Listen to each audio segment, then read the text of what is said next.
Welcome to 284 Media's Just for the Record. I am Jacka Wooding, and today I am joined by independent at-large candidate Daniel Davies. We discuss his bid for this general election after this quick commercial break.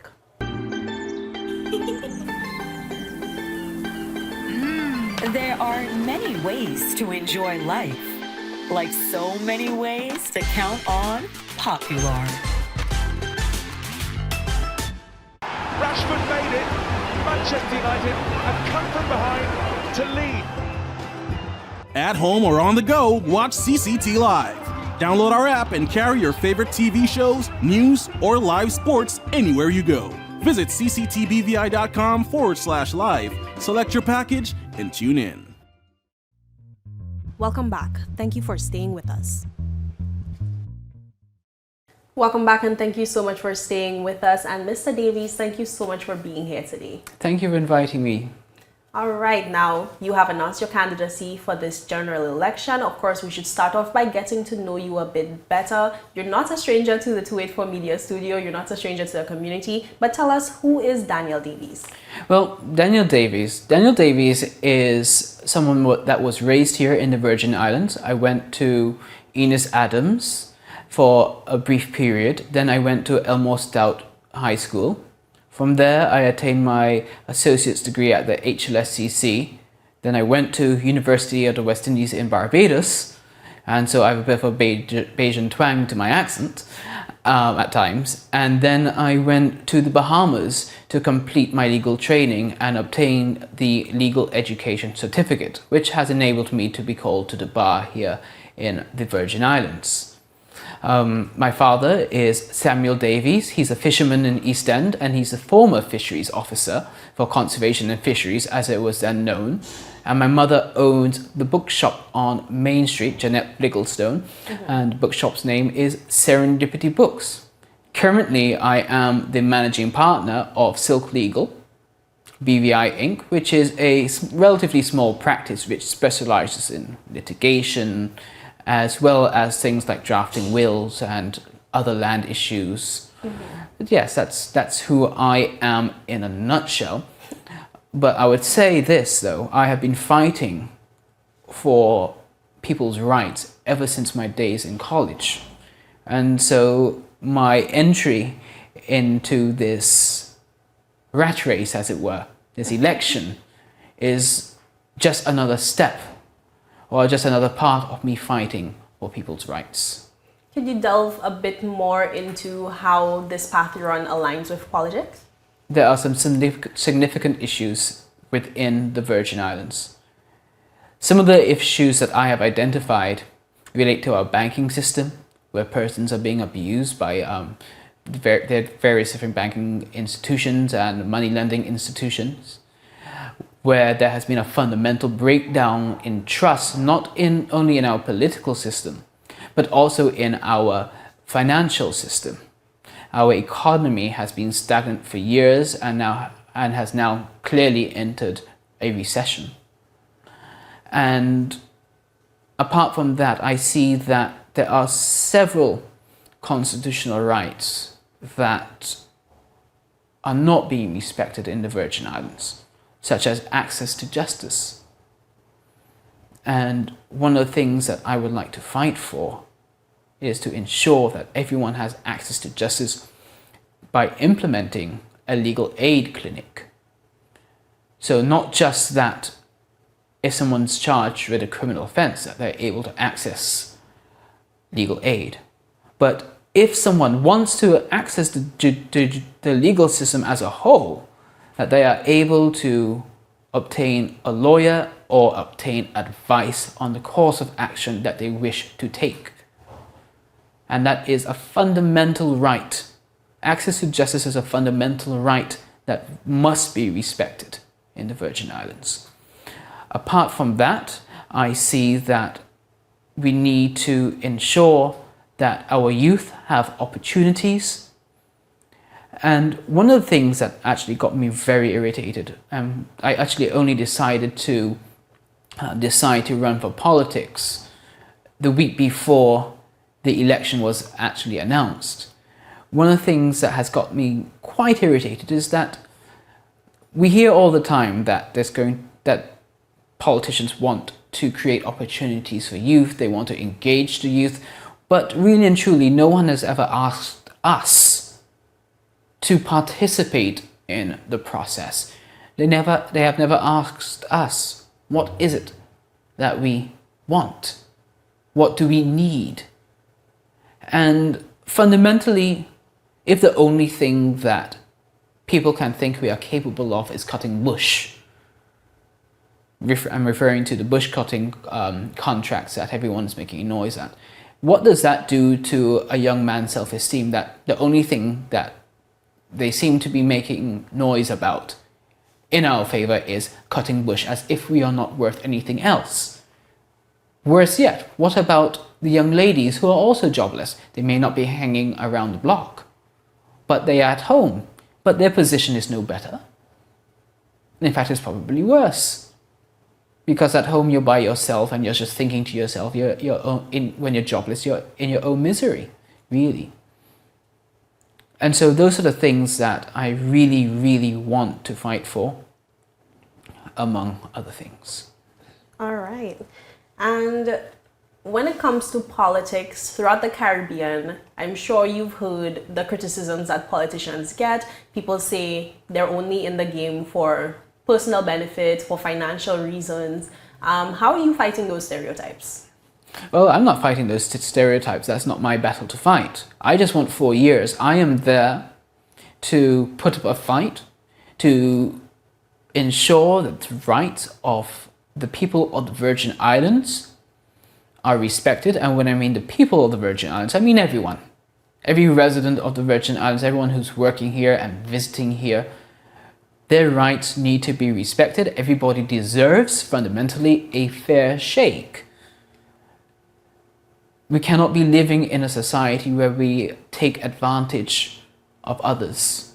We are a immigrant-rich society, yes, and we must treat everyone fairly, because the reason why we are able to survive is through immigration, which is, some people may say, is unfortunate that that is the case, but it is the case that we have built this country based on immigration in very recent years. Previous to that, obviously, our forefathers did not have the benefit, or foreparents, I should say, did not have the benefit of a lot of people coming to the Virgin Islands to build it up, and our foreparents have done a wonderful job in building up the territory. However, we are in a much more modern era now, where the success of a country often relies on the ability to attract immigrants, skilled immigrants, to do work, and those immigrants need to be treated fairly as well.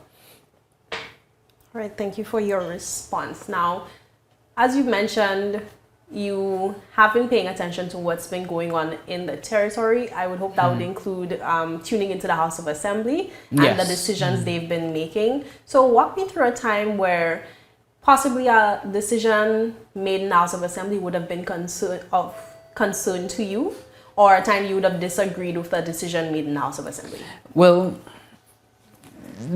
it's not necessarily a time. And the reason why I say it's not a time is because it happens so frequently that it just all becomes a blur, really. Because one of the things that happens in the House of Assembly is that you get a bill, which is a proposed piece of legislation, and you hear various representatives talking about it. But when you actually tune in and listen to what they are saying, they are saying nothing really about the bill, or they're not deliberating or offering any meaningful contribution as to what the proposed legislation or the proposed motion is about. They're not informing the public about what their concerns are. Rather, it seems that they save those concerns for the committee stage, where they go behind closed doors and they say that they go through the piece of legislation bit by bit. But we, the public, need to know what is going on. So I should say that every time they go into committee stage, I have an issue with that, because it is not public. I have a problem with that decision. But I would like to go back further, back a bit, because before I was talking about immigrants. Now, what I'm suggesting does not mean that the priorities of the Virgin Islanders should not be placed first, because because at the end of the day we have to live here. This is our home. We don't have anywhere else to go to. So yes, Virgin Islanders must be placed first, but at the same time as us being placed first, we must also balance. We must seek balance to ensure that people are not abused, no matter where they come from. Thank you for your response. Between the 2019 general election and the 2023 general election, there's been a lot of change in the territory, but some things have stayed the same. What are some issues you think are at a standstill in the Virgin Islands? Our banking system, our opportunities for youth. I'm trying to think of something that isn't really at a standstill since the general election in 2019. But certainly our economy is at a standstill. Now, one has to take into context that we have suffered a hurricane, 2 catastrophic hurricanes, Hurricanes Irma and Maria. We have been through a COVID-19 pandemic. I did not agree with the lockdown for the length of time that it occurred. I did not agree with closing our borders for the length of time that we did, because that has just served to raise the cost of getting to and from St. Thomas, which, as we know, is fundamental for everyone seeking to travel out of the Virgin Islands. I am struggling to find something that has, in fact, moved forward in a positive way. I suppose one could say that the education system seems to have undergone some improvement under the Honourable Charity Castro, and certainly some aspects of it's not something that I can really speak to, because a lot of things haven't moved forward, unfortunately. But certainly Miss Charity Castro has seemed to have advanced some things in education where Mr. Walwyn had left off. And certainly I do believe efforts and plans were being put in place by our Premier, but I don't think that we have had the opportunity to really view those plans. And that is part of the problem, is that the public, we don't get an input. We don't get to see what the plans are until they're already in motion. And so how can we say something is moving forward when we don't know? Mm-hmm. There's not enough public consultations in the territory, I would say. Now, with all of that in consideration, and with some of the major developments we've seen in recent years, we can both admit that there is an international microscope on the territory right now. So that increases the focus on transparency and good governance. Why should Virgin Islanders trust you to deliver in those areas? Stay tuned for more Just for the Record after these messages.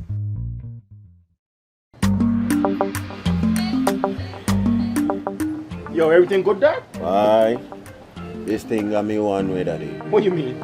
Ever since I hook up with this thing, can't eat, I can't sleep. This is the first thing I touch it when I reach home. What you really? Hey, this ain't like you know. Dad, this thing got me staying home, keeping out that trouble me. Wow. What your name is? Shit. I talking about my CCT life. Don't worry about missing your favorite series, sports, news, and local programming. Come to CCT today and sign up for CCT Live to access over 80 channels. CCT Live. Bring it home. 1 month free trial turn into 5. 5 months turn into, well, you know I watching ball. I been watching football. Dad, Nickelodeon, Paw Patrol. I am hooked. Hook, I tell you. So you're saying I can ask this cat any question? The cat is connected to the computer. You just type in the question, it will read his mind. There the answer comes.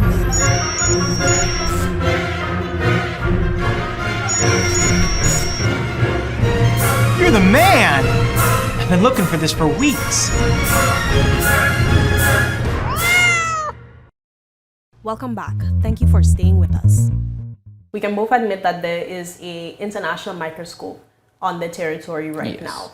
So that increases the focus on transparency and good governance. Why should Virgin Islanders trust you to deliver in those areas? Well, I'm good at working with anyone. But one of the qualities I think that I have that I think was very helpful is that I know what I don't know. And I'm not afraid to look for advice where I need to. I'm one of those persons that I am capable of being a leader, and a part of being a leader is knowing when you have to fall back in line to let someone else take the charge where you don't have the expertise, right? And because I have this quality, I think people of the Virgin Islands can trust me to try to get results with them by going to where I need to go to in order to find those persons that have certain technical expertise that I don't have. I don't have all the solutions. I don't have all the answers. I can't possibly have all the answers or solutions. I know law. I know what we need to do to perhaps ensure that people's constitutional rights are respected, that people have access to justice. But on other technical issues such as education, I would need to certainly have the experts on education take a look at it, bring back a plan to the community, and take it to the House of Assembly from there, or collaborate with whoever the minister may be at the time to ensure that the plan is implemented, or at least certain parts of that plan are implemented. And so what I'm saying is that trust me, because I will not enter into the House of Assembly as someone with infinite knowledge, because I know I don't know everything. I know where to find the various talents. And that's one of the things, actually, I should say, that is one of the things that we need to do. We need to take a look at our community, and not just our community, but internationally as well, and within the region, to see what we can do to attract the talents. And what do I mean by talents? I mean people that are experts, or even have very good ideas in specific fields. We need to have those persons in the Virgin Islands giving us the ideas that we need to develop our economy and move forward. And how do we counteract, negative press? As you mentioned, we are under the microscope internationally, particularly with things as it relates to anti-money laundering and tax evasion and stuff like that. And a lot of that is, unfortunately, as a result of bad press out of the United Kingdom. So we need people in the Virgin Islands that will be able to assist us in counteracting that negative press, those negative opinions. We need persons that will be able to assist us in developing our natural resources. We need persons that will be able to assist us in developing opportunities, not just for the youth, but for everyone. And one of the things that really irritates me, I have to say this before I move on, is that we're always talking about young entrepreneurs. And yes, I do acknowledge that some efforts have been made in the past with respect to young entrepreneurs. But to me, an idea is an idea no matter where it comes from. We live in a society where not a lot of people have been fortunate to have the resources to start up a business, right? And so an older person may have great ideas for business, but because of their age, they might not be able to access certain facilities. And we can't allow that to happen, because a good idea is a good idea no matter where it comes from, quite frankly. So I'm totally against ageism in that respect. With respect to opportunities for youth, I don't think that we have been creative enough in finding those opportunities. We must recognize that we are in a stagnant economy that seems to have entered recession. There aren't going to be a whole lot of opportunities locally. You can try all you like to create these opportunities. So if you can't create them locally, you must look elsewhere to provide at least, for example, a temporary work for your youth outside of the territory. For example, did you know that the United Kingdom has arrangements with Canada, with Australia, whereby if you're from the United Kingdom, you can work on a temporary basis in Canada, Australia and New Zealand for a period of, I think, up to 2 years. And I think that would be a wonderful opportunity for us to, a wonderful idea for us to pursue, to see if we can't create a similar arrangement with the United States or somewhere closer like Canada, or we have a lot of persons from the Dominican Republic that are also from the Virgin Islands. If we can't find some place for them in, I don't know, Mexico or Colombia or Brazil, which Brazil is an excellent place. They speak Portuguese there, but I'm told the languages are basically interchangeable.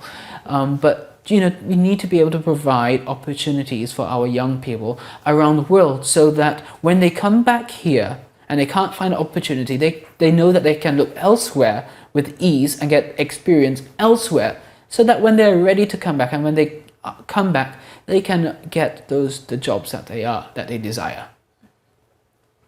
All right.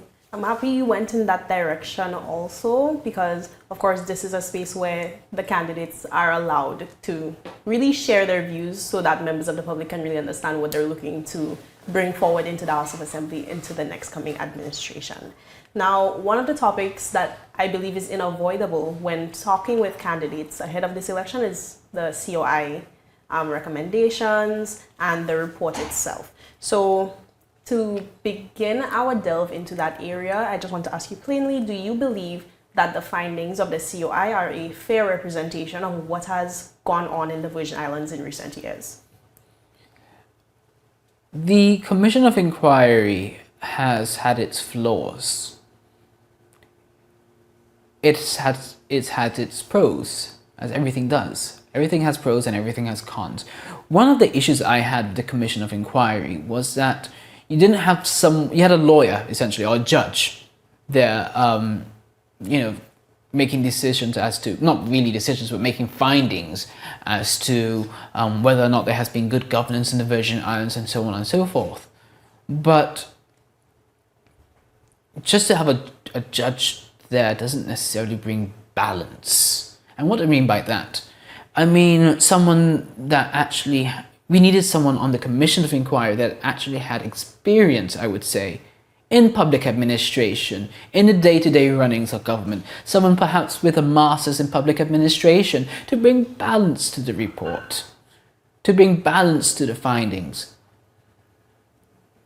We need someone locally as well on that Commission of Inquiry, because the standards that pertain in the United Kingdom may not pertain here. We have totally different cultures, as you might know, or might have guessed. Our culture is much more Americanized, as it were, and our belief in rights and is much more of the American version of seeing things. For example, in the United Kingdom, they don't have a written constitution.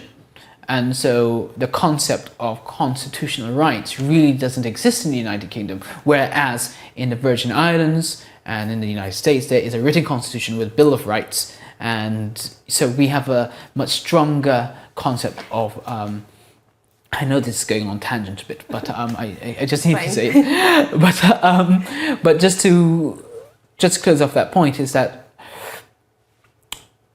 I'm just trying to make the point that our culture and our legal systems are a bit different than what goes on or prevails in the United Kingdom.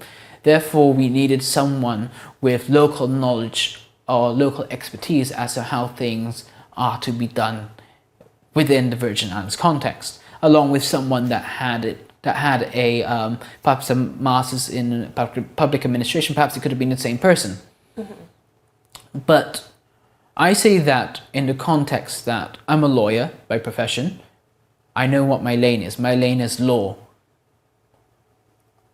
To make a judgment as to whether or not there has been good governance within the context of the government of the country, I don't think I'm qualified to do as a lawyer when you're looking through all the intricate systems and whether or not these procedures have been followed, whether or not these procedures are good enough.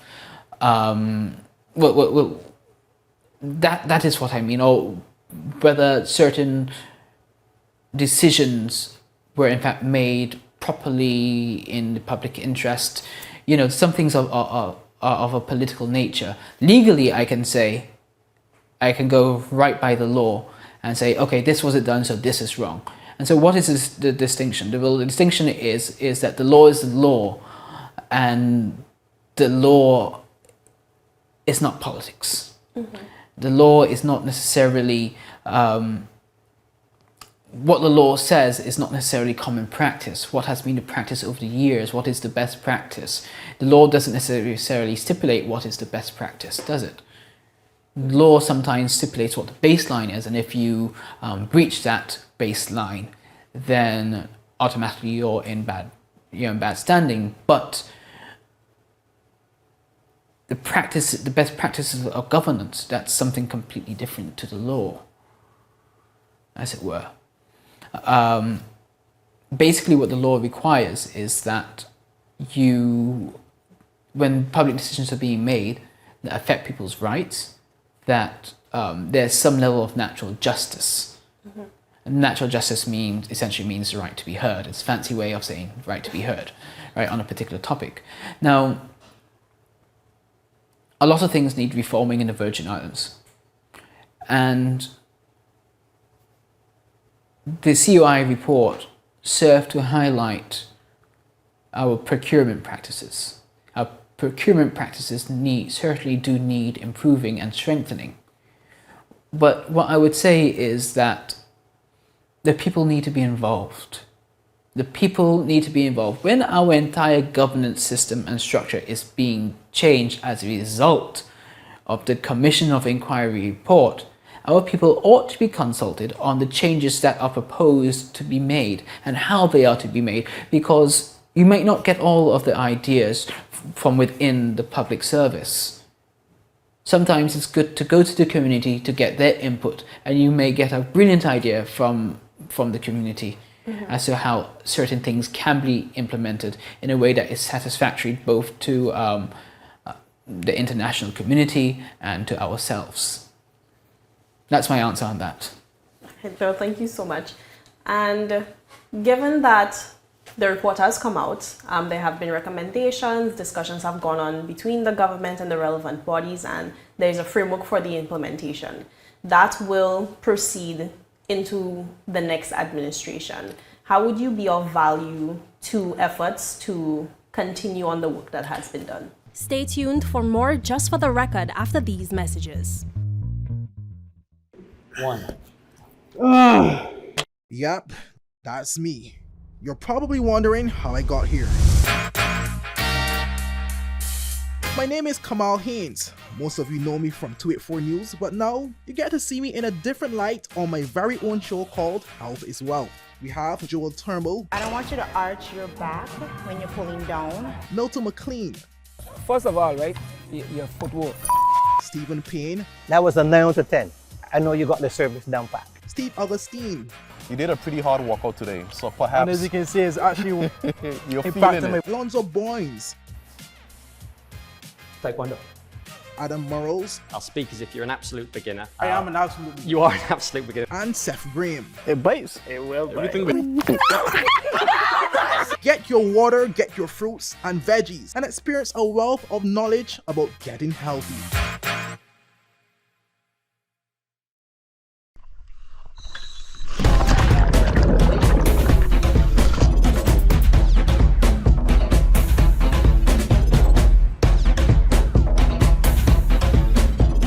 Today, I am doing cowbell treatments with Beyond the Reef.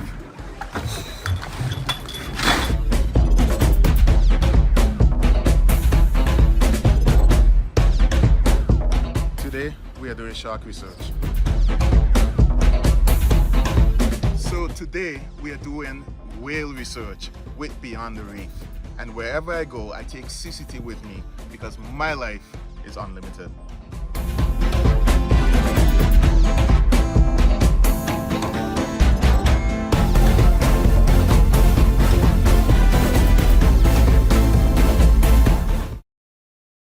Welcome back. Thank you for staying with us.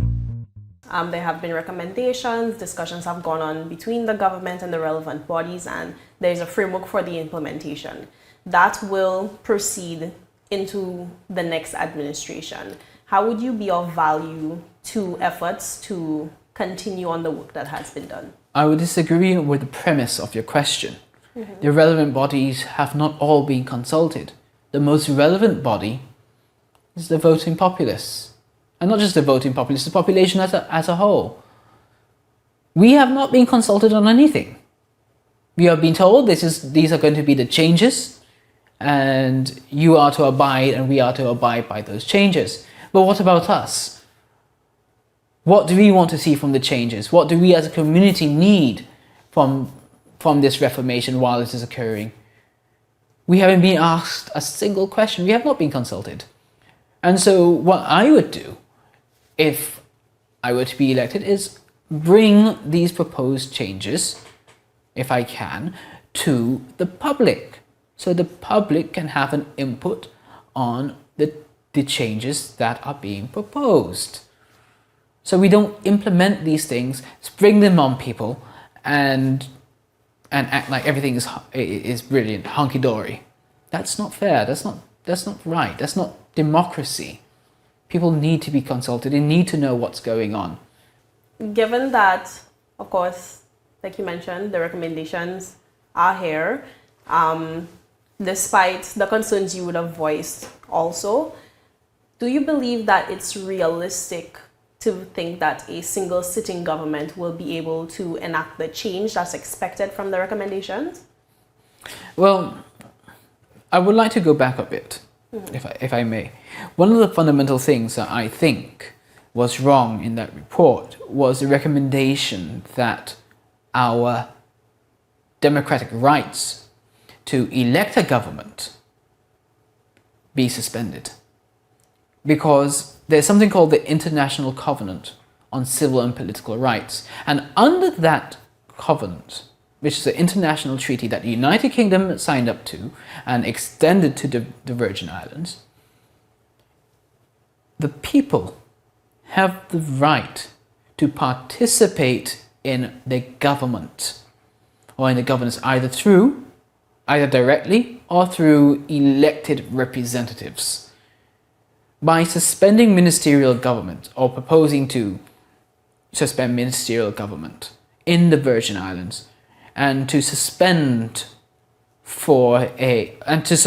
our ability to elect elected representatives, or to elect representatives to represent us, that would have breached our international rights under the International Covenant on Civil and Political Rights. And to me, that was fundamentally unreasonable.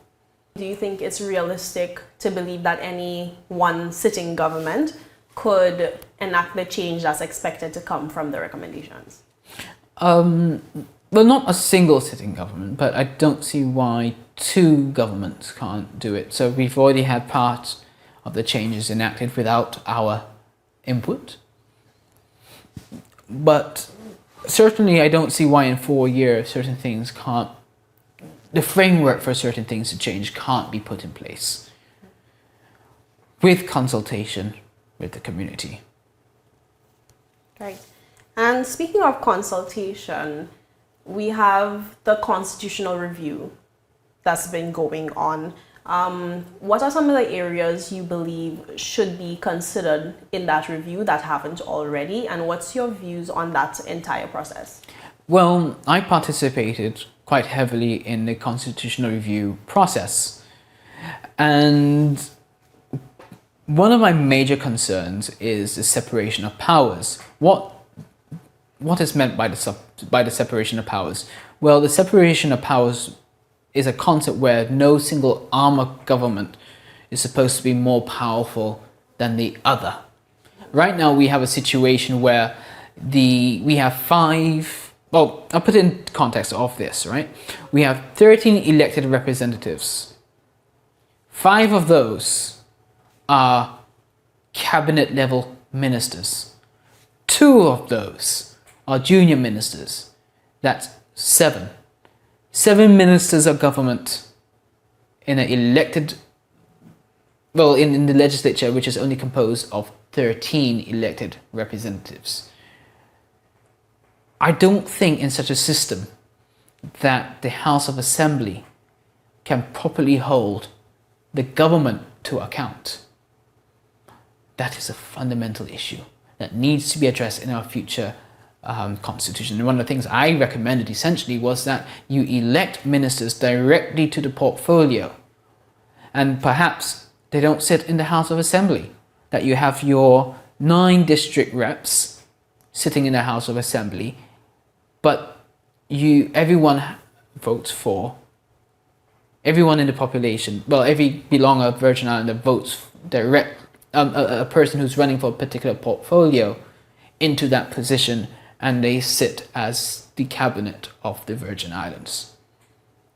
So if one wants to run for the Minister of Communications and Works, that person would run for that position. They will be elected to that position if the odds are in their favour, and they will not sit in the House of Assembly, but they will be responsible for overseeing and implementing policies nonetheless. The legislature would then be able to hold the government to account without being unduly swayed or unduly pressured by the fact that 7 of the elected members are ministers of government. Right now we have a situation where the Public Accounts Committee has had some serious issues being formed by virtue of the fact that a majority of the members of the House of Assembly have in fact been a great majority, a supermajority I would say, have been a part of the government side. And so the Public Accounts Committee, I don't think, has sat very much this term at all. Hardly ever, actually. But I think that's one of the things that needs to be changed as well. The Public Accounts Committee is a committee where the House Assembly is supposed to go through, or a committee of the House Assembly is supposed to go through the finances of the government to see where things are being spent, if they're being spent properly, what are the issues with certain governance structures, and that needs to be public. That's private right now. A committee as important as that, carrying out work as important as that, is actually held behind closed doors. I'm not quite sure if that's the right thing to do. I think the better approach would be for such a committee to be held in public, and if something is of particular importance or is something that relates to national security, that can be held behind closed doors or privately, but the general rule should be that the committees should be public, or their deliberations should be public. Because when you enter into the House, your views should be public. Okay, so now we turn our conversation to some topical issues that I believe will remain at the forefront of conversations past this general election. I'm sure you would have seen this question buzzing around everywhere at some point during the last year. What are your views on same-sex marriage, and do you believe that the territory should proceed with a referendum in that regard? I take the mere motley view on the situation. We should not discriminate against anyone, as by and large descendants of persons that have been and are discriminated against. We should not be discriminating against other people. But with that being said, marriage is within the providence of the church. And so I think a compromise should be reached to allow for domestic civil partnerships. Domestic civil partnerships is just something that says that 2 people, regardless of gender, can come together and enjoy certain rights together, but it is not marriage per se. Marriage is something for the church, or if you're a Muslim, it's something for your religion. It's something of religion. It's not something that the government should be involved with.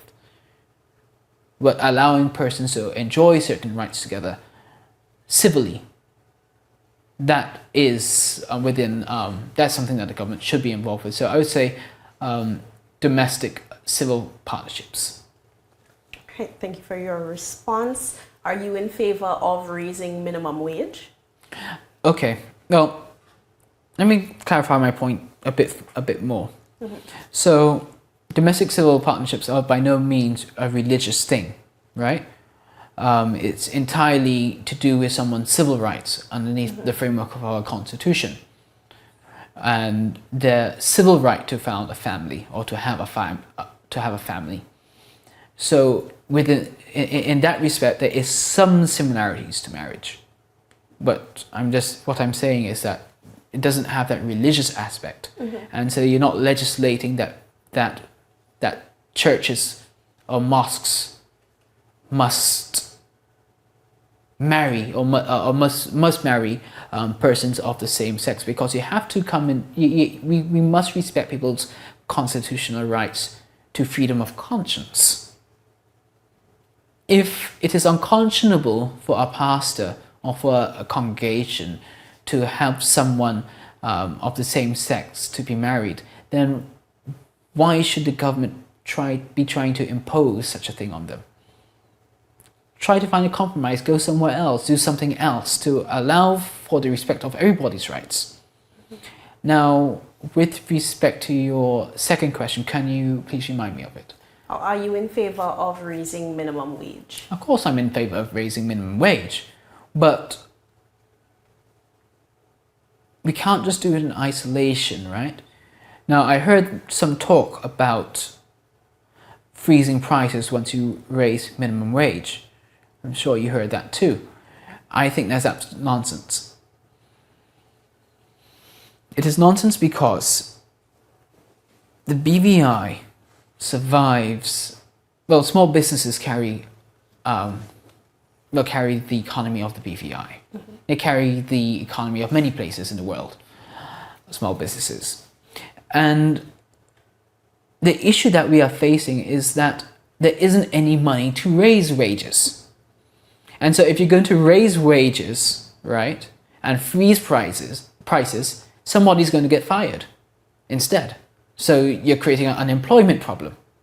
And when you raise wages, it's not just wages you're raising. You're raising the employer's NHI bill, their social security bill, their tax bill. But what we fundamentally need in order for wages to be raised, or salaries to be raised, is to strengthen our economy. We must make things less costly on businesses. We must try our best to diversify our economy. Some simple things. We need to improve the ferry service between here and the US Virgin Islands so that the last ferry isn't from St. Thomas isn't 5 p.m. and the last ferry from the BVI to St. Thomas isn't like 3 or 4 p.m. We must recognize that we are one island chain, right? Our economies for many years depended on each other. We need to increase the ferry times. So, for example, you have an event going on down here in the BVI, you have a nice party, as we always do. You know, persons from the US Virgin Islands can come, at 8 p.m. in time for the party and leave at, let's say, 4 a.m. in the morning. And that actually used to happen when Bomber Shack used to have their moonlight, their full moon parties. Some special full moon parties. Ferries used to run, they used to come at like 8 o'clock at night and leave at 4 a.m. in the morning. And there's no reason why we can't continue that today. This is how we take small steps to strengthen our economy, to get a better capital injection into the economy. And one of the fundamental issues, though, is that small businesses don't have proper access to finance. And in fact, the trust in our financial system as a whole has broken down. One of the fundamental issues is that as it relates to mortgages. So mortgages typically last for 15 years, and that's called the amortization. It's a long word. So essentially it just means that you make regular payments for 15 years, but the loan expires within 3 years. So what the expectation is that if you're paying on time and as per your contract, that the loan will be renewed until the time that the amortization comes to a close. But what some banks are doing is that you may very well be paying in accordance with your contract, but they say, nope, we're not following that anymore. We want, without any warning, they will call in for the entire remaining amount to be paid. So sometimes that could be hundreds of thousands of dollars. And how can you trust a financial system that does that to you? That you are expecting to be able to pay this in 15 years and the bank essentially gives you 3 years without any warning. Mm-hmm. That's not right. And to that end, if I am elected to be a member of the House of Assembly, I will fight and I'll push for the Financial Services Commission to do what they have been empowered to do since 2009, which is to do two things under the Finance and Money Lenders Act of 2009. The first thing is to introduce regulations to regulate the market conduct of money lenders, such as banks, within the territory. And number two, to set interest rates. Not a lot of people know that they've had that power to set interest rates on loans. But they've had that power since 2009 and have done nothing with it. In fact, a similar problem occurred with insurance after the hurricanes Irma and Maria and the floods of August 2017. Since 2015, the Financial Services Commission had the power to introduce regulations to regulate how insurers conduct themselves within the market, meaning how do they treat their customers. And it's only very recently that they've taken any steps towards doing that. But so beyond consumer protection, we must ensure that our finance system can be trusted. And that is one of the things I will fight for if I would be elected to the House of Assembly. All right. Well, thank you so much for your responses, Mr. Davies. We are very hopeful that the information you shared today is of value to voters and their experience in the 2023 general election. I just want to say thank you again for being here today. I am Jacka Winning, and this has been Just for the Record.